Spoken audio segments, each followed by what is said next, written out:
Bom, eu tenho uma palavra no meu coração, quero compartilhar com você hoje. Eu confesso que essa palavra aqui, o Senhor colocou no meu coração nessa manhã. Eu tinha organizado uma outra palavra já durante a semana para estar ministrando aqui, mas eu acredito muito que Deus trouxe alguém aqui hoje para ouvir essa palavra. Não é algo normalmente que acontece na minha vida rotineiramente. Me lembro, Ellen, que poucas foram as vezes que de alguma forma eu me senti aquecido de mudar a mensagem assim. Então eu creio que Deus trouxe você. Então, se você pode, diga para quem está do seu lado: Deus trouxe você para ouvir essa palavra hoje. Então abra sua Bíblia, se você pode aí. Abra sua Bíblia no Evangelho, segundo escreveu João Marcos. Evangelho de Marcos, no capítulo 16. O Evangelho de Marcos é conhecido como o Evangelho da segunda chance. E o tema da nossa conversa hoje, Darlene, então o Evangelho da segunda chance. Então, Evangelho de Marcos, capítulo 16, eles vão botar no telão a partir do verso 1, diz assim a minha tradução: Quando terminou o sábado, Maria Madalena, Salomé e Maria, mãe de Tiago, compraram especiarias aromáticas para ungir o corpo de Jesus. No primeiro dia da semana, ou seja, domingo, bem cedo, ao nascer do sol, elas se dirigiram ao sepulcro e perguntaram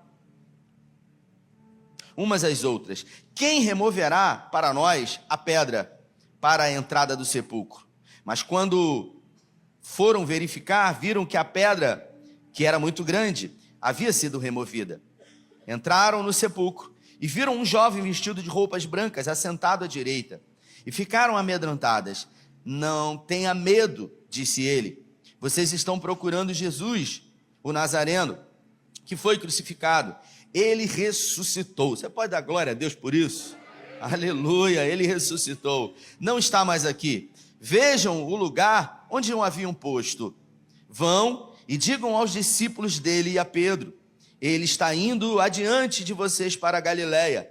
Lá vocês o verão, como ele lhes disse. Até aqui, feche os seus olhos, se você pode. Senhor, essa é a tua palavra, e nessa noite, uma vez mais em graça, pedimos que o Senhor fale conosco, que os exemplos dessa história e de tudo que iremos falar aqui possa nos despertar, nos encorajar para, de alguma forma, viver uma vida intencional, uma vida que vale a pena ser vivida, segundo aquilo que o Senhor tem para nós. É o que nós te pedimos e te agradecemos no nome de Jesus.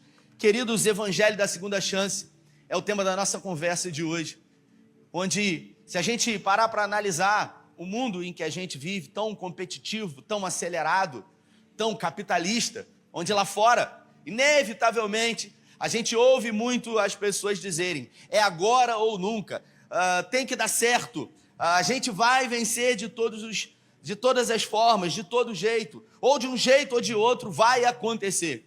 E a gente acaba percebendo que nem sempre a nossa mão vai ser erguida no final, nem sempre as coisas vão acontecer como nós gostaríamos. Porque se a gente parar para analisar, a vitória, a conquista, o sucesso, o pódio, o cume, é apenas um detalhe diante de uma vida inteira. Essa semana assisti a um vídeo, Fabão, que falava sobre um alpinista que conseguiu chegar no cume do monte mais alto do mundo, o Pico do Everest. E esse alpinista, ele contava como foi a trajetória para que ele pudesse avançar e conquistar o cume do Monte Everest. Foram 5 anos de preparação. Quantos anos? Foram 5 anos de preparação, exames físicos, trabalhos psicológicos, de alguma forma todo tipo de compra e de patrocínio para equipamentos, até que ele resolveu se dirigir para a região do pico do Monte Everest, e foram meses para que ele pudesse gradativamente chegar àquele lugar, se ambientar, avançar a cada estação, até que em um determinado momento ele resolveu em alguns dias atacar o cume do monte mais alto do mundo, 8.849 metros de altura. E ao conquistar o cume do Monte Everest, ele permaneceu por 38 minutos no cume mais alto do mundo. Ele disse: eu, por 38 minutos, fui um homem que chegou ao lugar mais alto do mundo. E ao estar lá no cume dessa montanha, ele parou para analisar toda uma trajetória que levou anos para que se tornasse realidade. E ele começou a pensar que os 38 minutos eram apenas um momento, um detalhe, diante de tanta preparação, diante de tanto sofrimento, diante de tanta conquista e expectativa. E será que, de alguma forma, a nossa vida não é assim? Será que, de alguma maneira, Robel, se a gente analisar a nossa vida, porque a gente vive atrás de conquista de sonhos, de promessas, de realizações profissionais, pessoais, de sucesso, de alguma forma estar com os holofotes virados para nós, mas se a gente parar para analisar, são apenas 38 minutos apenas. Porque a verdadeira felicidade não é um lugar. E muita gente acha que é um lugar. E muita gente condiciona a sua vida inteira a achar que a felicidade é esse lugar que se chega. Da realização de um sonho, de uma promessa, de uma conquista financeira, de um pódio, de um cume, de uma montanha. É como um cão que corre atrás da roda, sem saber verdadeiramente o porquê. E quando essa roda para, ele fica baratinado. É como aquele homem que chegou lá em cima e conquistou, e ele ficou feliz, Darlito. Mas por um momento ele falou, é isso? Peraí, é só isso? Realmente não tem mais do que isso? E eu me lembro no dia em que eu fui ordenado como pastor, em 2012. E muitas pessoas diziam para mim, olha, depois que você for ordenado, sua vida vai mudar. Você vai ver que tudo vai ser diferente. E de alguma forma, aquilo que as pessoas falaram para mim, eu interiorizei, Júlia. E eu acreditei. E eu me lembro naquela manhã de domingo, quando colocaram óleo sobre a minha cabeça, e eu recebi a ordenação como pastor, sabe o que aconteceu na minha vida? No outro dia, nada. Sabe o que aconteceu na semana seguinte? Nada. E eu falei, caramba, é isso. É sobre isso. A felicidade não é um lugar. Talvez você tenha entrado aqui nessa noite com uma necessidade válida diante de Deus, com um pedido, com uma promessa, com um sonho, com um desejo. Mas será que a realização ou o fato de tornar isso real se torna em tudo na sua vida?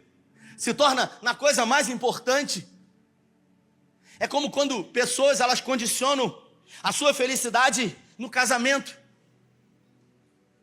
em ter filhos, ou de alguma forma em ter uma conquista profissional. E esse evangelho de Marcos é considerado o evangelho da segunda chance, porque a vida é feita de segunda chance.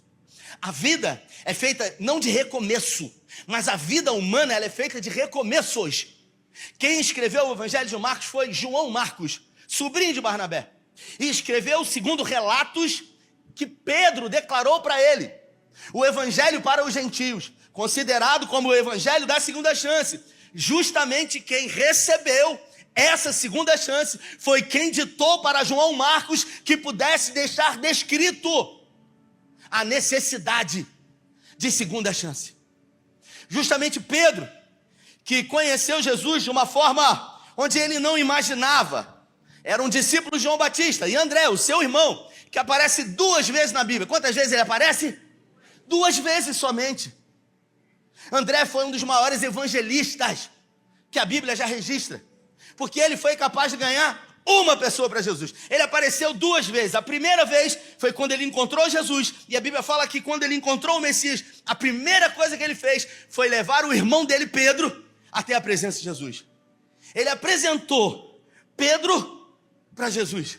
E a Bíblia fala que Pedro, que de alguma forma foi alvo da missão de André, ganhou multidões.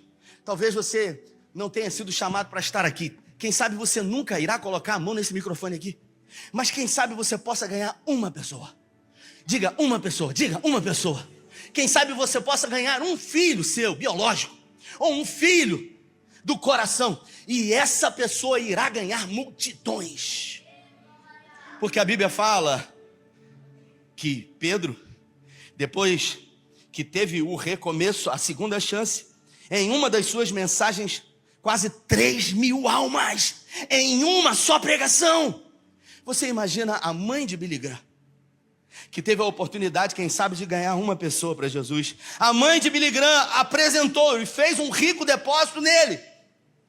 E através daquilo que ele recebeu da sua mãe, ele incendiou não somente a América, mas o mundo inteiro. A gente aprende com isso que nós estamos a um passo de ganhar uma pessoa que pode ganhar o mundo inteiro. E Pedro foi alvo, de alguma forma, da graça de Deus sobre a vida de André.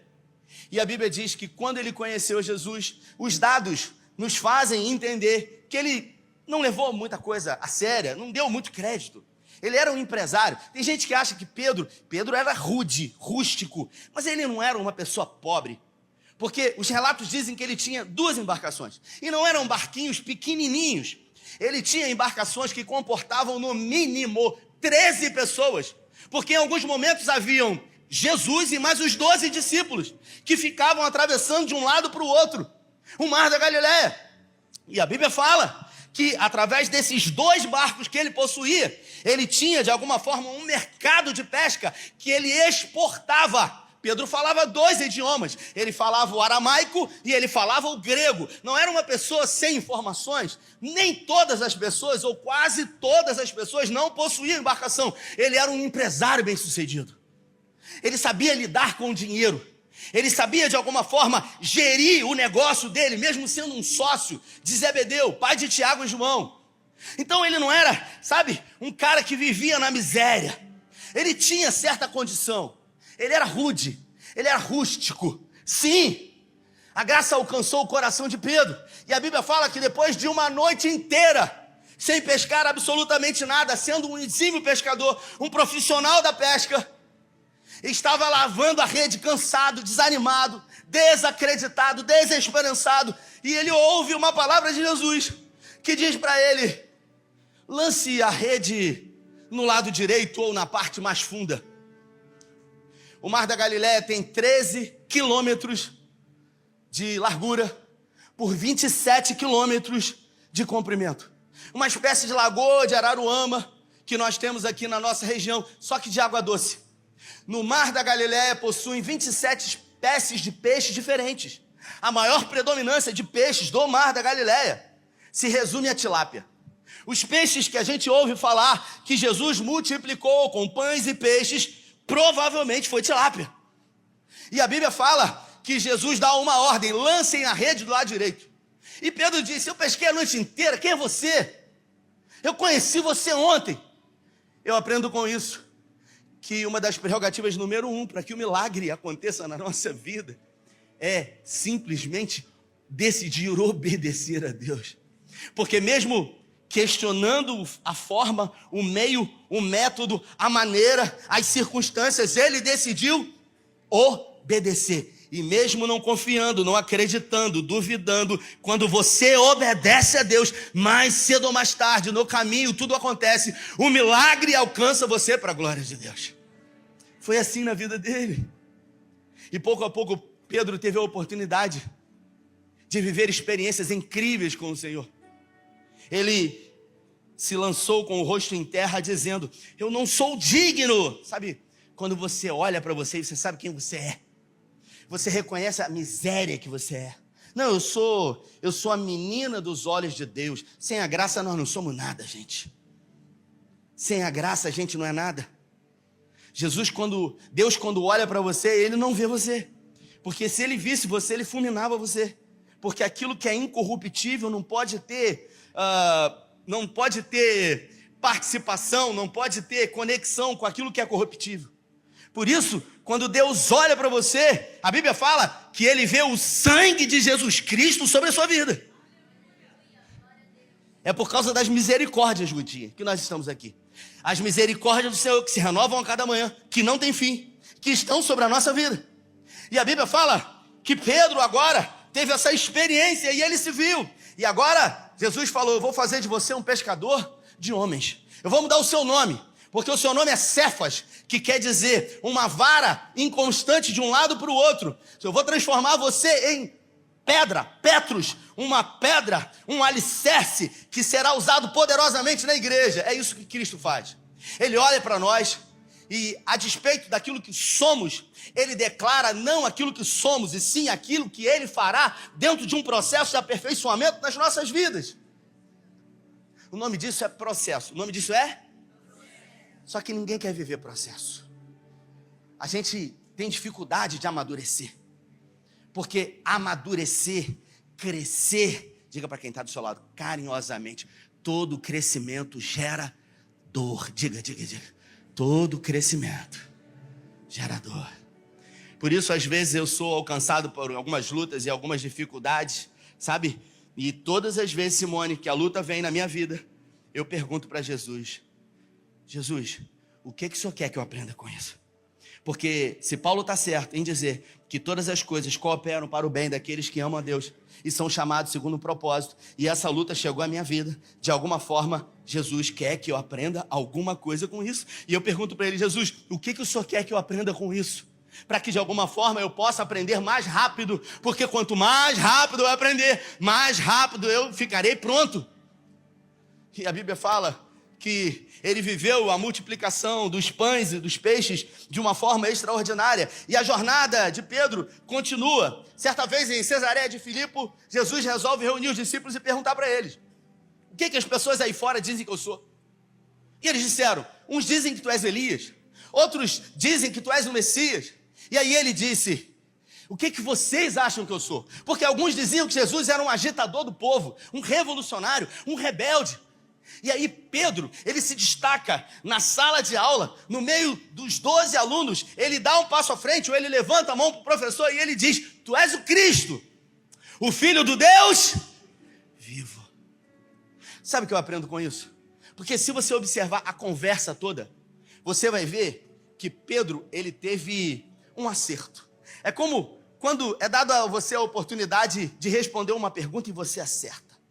O texto diz que na mesma conversa, repita, na mesma conversa, Jesus continua dizendo o seguinte, convém que eu vá para Jerusalém, que eu seja entregue na mão dos líderes religiosos e que de alguma forma eu possa padecer e ser erguido no madeiro para morrer. E aí é nesse momento que Pedro diz, eu não vou permitir que isso aconteça de jeito nenhum. E agora, no mesmo instante que ele é elogiado, ele é chamado de Satanás, porque Jesus diz para ele o seguinte, aparta-te de mim, Satanás. Jesus chamou Pedro de Satanás e chamou Judas de amigo. Faz sentido isso, sim ou não? Pergunta para quem está do seu lado. Faz sentido isso? Faz sentido isso? Você sabe o que a gente aprende com isso? Que as pessoas, Railan, que de alguma forma querem nos empurrar para o propósito de Deus, de alguma forma são usadas por Deus, e Jesus fez questão de chamar Judas de amigo, porque ele estava cumprindo a profecia de Isaías, declarando que ele seria vendido por 30 moedas de prata, e ele resolveu chamar aqueles que de alguma forma estavam próximos, mas que estavam querendo impedir que a promessa de Deus se cumprisse, de Satanás. Tem gente que vai ser usado por Deus na sua vida para fazer com você aquilo que você não vai entender, aquilo que você não vai gostar. É um irmão que me perguntou um dia desse, pastor, fala para mim, situação aí desse careca aí, será que Deus não está vendo isso? Aí eu falei, eu acho que ele não está, acho que ele saiu para tomar um café. Depois você lê a história, quem foi Ciro, que Deus usou o cara, quem foi, de alguma forma, Manassés, o pior rei que a nação de Israel já teve. E aí a gente se escandaliza, e a gente não consegue entender, a gente não consegue compreender os caminhos do Senhor, que o profeta Naum diz que são no meio da tempestade e da tormenta. Pedro é repreendido de uma forma veemente agora. E eu aprendo com isso, que todas as vezes que a gente acerta, todas as vezes que a gente alcança o sucesso, Mariane, todas as vezes que a gente alcança o pódio, que a gente chega no cume, a gente deve se preocupar. Porque às vezes quando a gente chega no lugar ideal, quando a gente recebe elogios, tapinha nas costas, a gente tende a ser soberba, achar que somos melhores, mais espirituais. mais crentes do que os outros. E é nesse momento que Satanás entra no nosso coração. Foi exatamente o que aconteceu com Pedro. No momento anterior, ele acerta, e ele agora se acha no direito de dizer o que Jesus tem ou não tem que fazer. Por isso que Salomão disse que é mais prazer em ir numa casa onde há luto do que numa casa onde há festa. Eu prefiro, não estou dizendo que gosto, mas eu prefiro num velório do que no casamento. Mas pastor, eu prefiro. Não é dizer que eu gosto de fazer velório, mas entenda a minha situação. Quando eu sou convidado para ir num casamento, eu tenho que esperar no mínimo 1h30, 2 horas. E toda noiva é mentirosa. Pronto, falei. Desabafei, pronto. Botei para fora. Estou aliviado agora. É mentirosa. Não, pastor, eu não vou atrasar. E ela sempre... E eu acredito. E uma noiva aqui falou, pastor, não vou atrasar. Quando cheguei lá no casamento, ali na ogiva, casou naquele casarão, tinha um canal assim, do outro lado, aquele condomínio bonito. O noivo chegou para mim e falou assim, ela não tá aí não, uma noiva. Surpresa, ninguém sabe. Vai chegar de lancha, vai ser uma coisa linda, pastor. Eu falei, ô, coisa linda. Ô, coisa boa. Glória a Deus. O cerimonialista falou, pastor, pode se posicionar? Eu fui lá. Aí entra padrinho, entra padrinha, entra mãe, entra todo mundo, entra o noivo e espera a noiva. 5 minutos, 10 minutos, 15 minutos, 20 minutos. E eu, estranho. O noivo já. O pessoal do outro lado do condomínio, deixou no altar, deixou no altar. E o pessoal nervoso, daqui a pouco o noivo olha para trás, solta um palavrão. E eu falei, que isso, rapaz, você é crente? O que aconteceu? Foi, rapaz, calma aí. 40 minutos. A lancha quebrou, meu irmão. Ela chegou, eu falei, menina, você deu um susto na gente. E os convidados? Sabe como é que o pessoal fica na festa de casamento? O pessoal fica observando a roupa um do outro. Fulano emagreceu, deve estar doente. Não, está tomando monjarro. Tá doente não, tá tomando monjarro. Fulano emagreceu. Olha que roupa horrorosa. Eu estou com fome. Esse sermão que não acaba nunca. São as conversas na mesa. Porque nós somos gente como a gente. Agora você vai num velório, está todo mundo introspectivo. Está todo mundo em silêncio. Está todo mundo reflexivo. Se morreu de infarto fulminante, meu Deus, vou entrar na Smart Fit amanhã, porque inaugurou. Em nome de Jesus, vai ter um desconto. Não vou comer mais a gordura da picanha. Está repreendido, vou fazer uma dieta. Você fica introspectivo.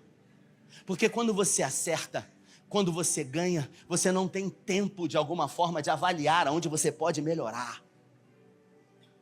A vaidade, a altivez, o orgulho, a arrogância, às vezes, domina o coração. Foi isso que aconteceu com Pedro. Ele se achava melhor do que todo mundo.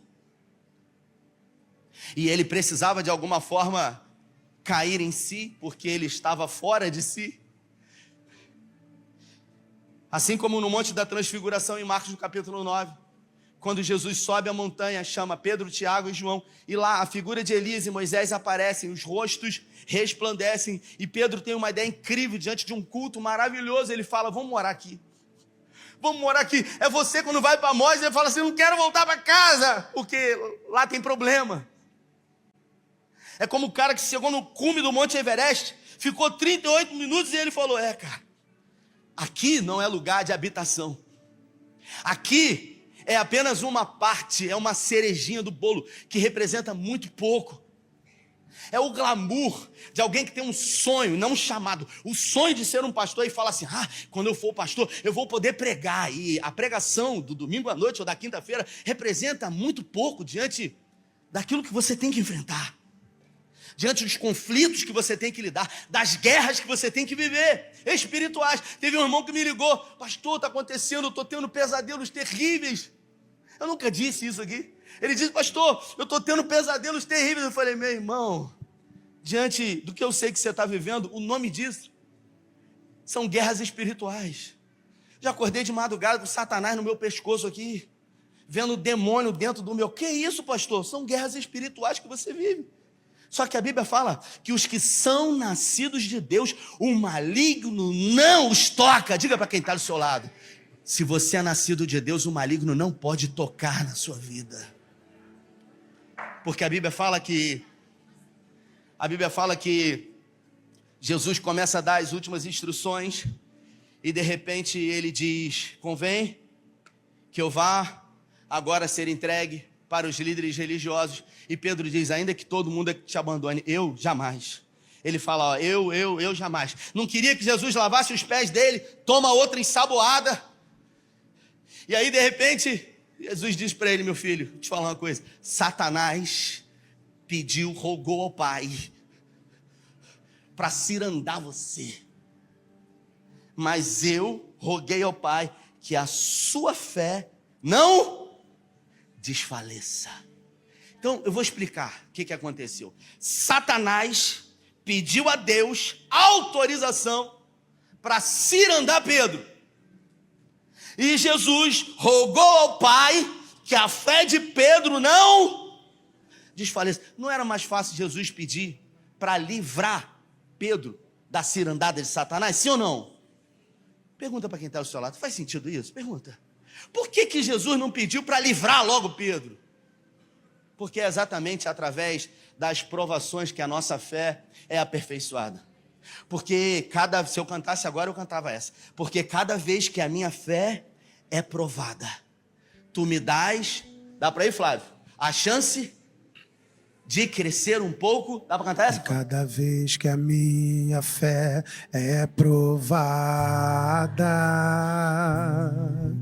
tu me dás a chance de crescer um pouco mais.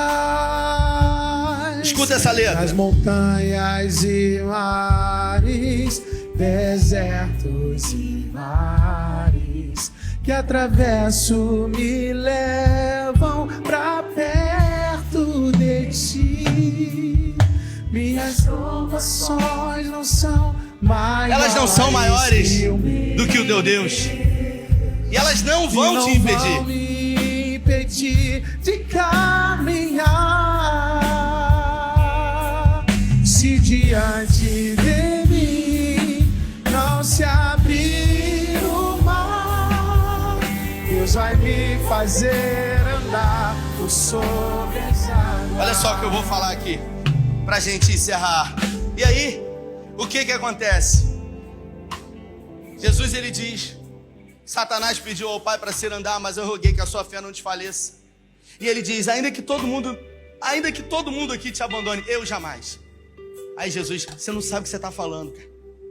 Porque assim, você está num processo, mas não queira achar que você já sabe tudo. Porque quem sabe a hora sou eu.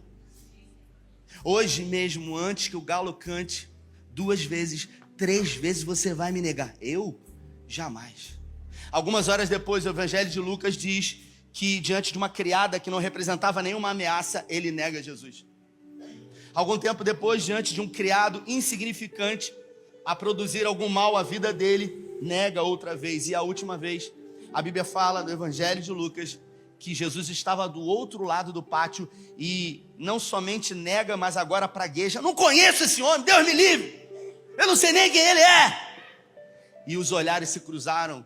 Jesus teve a oportunidade de atravessar o olhar de todo o pátio e cruzar os olhos de Pedro, e a Bíblia fala que ele chorou amargamente. Pedro jogou a toalha. Pedro desistiu de todo um processo. Pedro, ele quis sair da pressão. Ele quis sair do forno onde estava enrolado em folhas de jornal, como enrolamos uma fruta, para que de alguma forma ela sofra um processo de amadurecimento mais rápido. Ninguém quer ir para o forno. Ninguém quer ir para o fogo. Mas é o fogo que limpa, que tira as impurezas. É o forno da vida que nos amadurece, que nos aperfeiçoa, que nos torna homens melhores, pais melhores, filhos melhores, discípulos melhores. E ele foge, e ele volta para a antiga profissão da pesca. E a Bíblia fala que as mulheres dão um recado dizendo: reúnam os discípulos, mas também reúnam a Pedro, porque ele acha que ele não é mais um discípulo. Mas mesmo desacreditado nele mesmo, eu declaro que ele terá uma segunda chance. Porque o evangelho de Jesus Cristo, as boas notícias, é um evangelho de segunda chance. Se Pedro não tivesse recebido uma segunda chance, a gente não estaria falando sobre isso agora. Ainda bem que existe a graça que alcançou o coração de Pedro. E eu me dirijo para você que de alguma forma que acha que não merece essa graça. Para você que olha para a sua vida e você fala assim: cara, eu sou um vacilão, eu sou um claudicante, eu não consigo ser constante. Teve um irmão que uma vez eu discipulei ele tinha problema com pornografia. E eu falei assim: você precisa se encher de Deus, você precisa se encher da palavra de Deus. E ele falou: eu sou capaz de abrir a Bíblia aqui e do lado eu abro um site pornográfico. Ele falou isso para mim. E a gente se choca ao ouvir isso, mas foi muito bom ouvir isso, porque ele foi sincero. Semana passada, num outro estado, já chamado a trabalho, me manda uma mensagem. Ele diz: ainda bem que eu tenho a graça, ainda bem que eu não fugi dos processos da vida. E nesse próximo domingo, pela graça de Deus, serei ordenado a pastor. Porque ele não desistiu, porque ele acreditou no evangelho de boas notícias. Porque escute o que eu vou dizer para você: nós sempre vamos errar. O que nós não podemos é cometer os mesmos erros. Porque o evangelho, as boas novas, é para você e é para mim.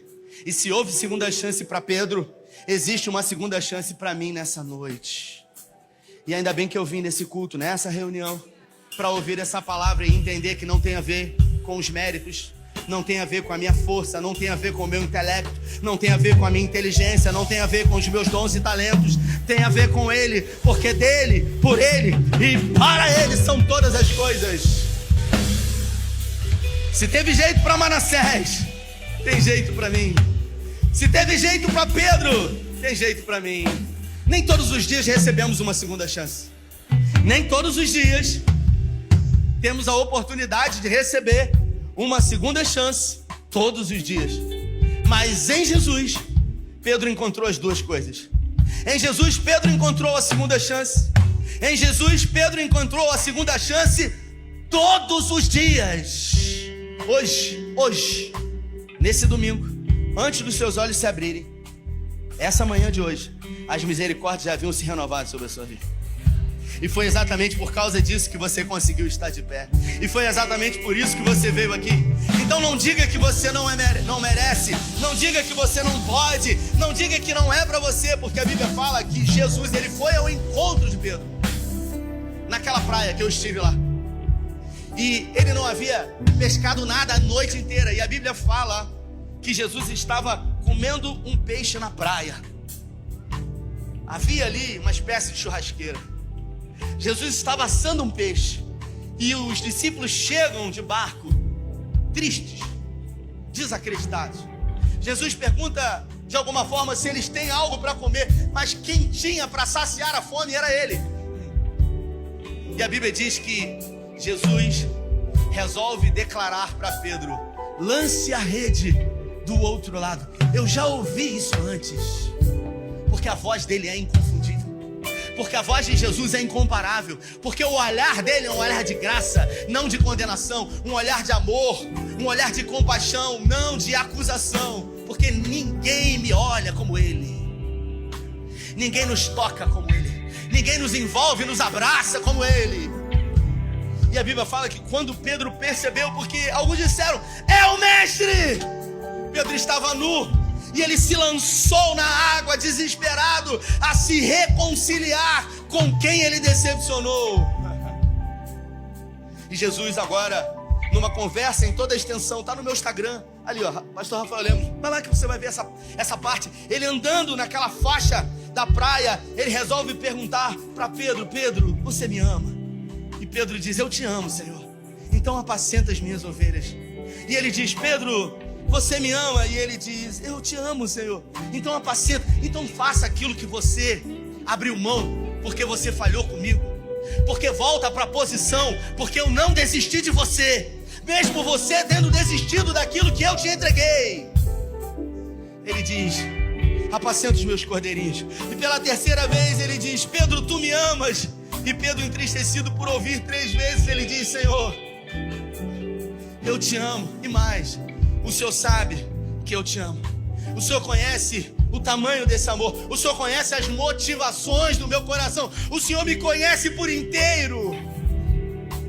E ele diz: apacenta, volte a fazer aquilo que você foi chamado para fazer. Pedro, quando ele achava que tinha acertado, Tiago, aí que ele errou. Quando ele achava que era o cara, aí que ele estava perdido. Só que quando ele achou que não tinha mais jeito, que ele estava totalmente vazio dele mesmo, foi exatamente nesse momento que o poder de Deus se aperfeiçoou na fraqueza dele. Por isso que o poder de Deus se aperfeiçoa quando nós temos a capacidade de nos esvaziar de nós mesmos, do orgulho, da vaidade, da altivez, da arrogância, da prepotência. Queria que você se colocasse em pé. Queria que você fechasse os seus olhos. A história de Pedro é a minha história. A história de Pedro é a sua história.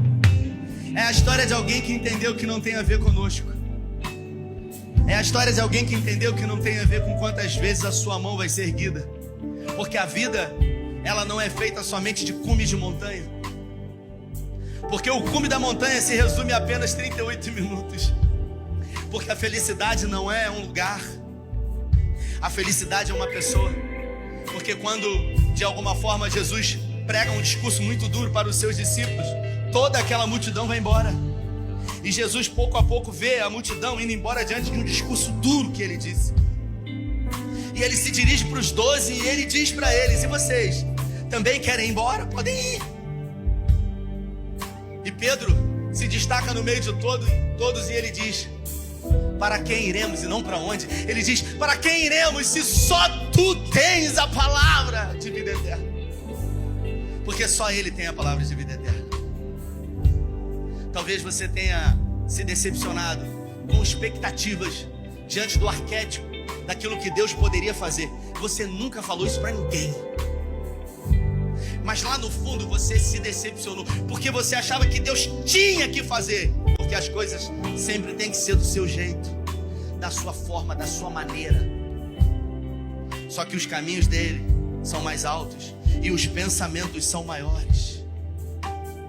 Mas eu quero crer que Deus colocou essa palavra no meu coração e trouxe você para ouvir, para que essa noite possa ser uma noite de recomeço, de recomeços. Então feche os seus olhos. Eu não vou chamar ninguém à frente, nós não temos tempo.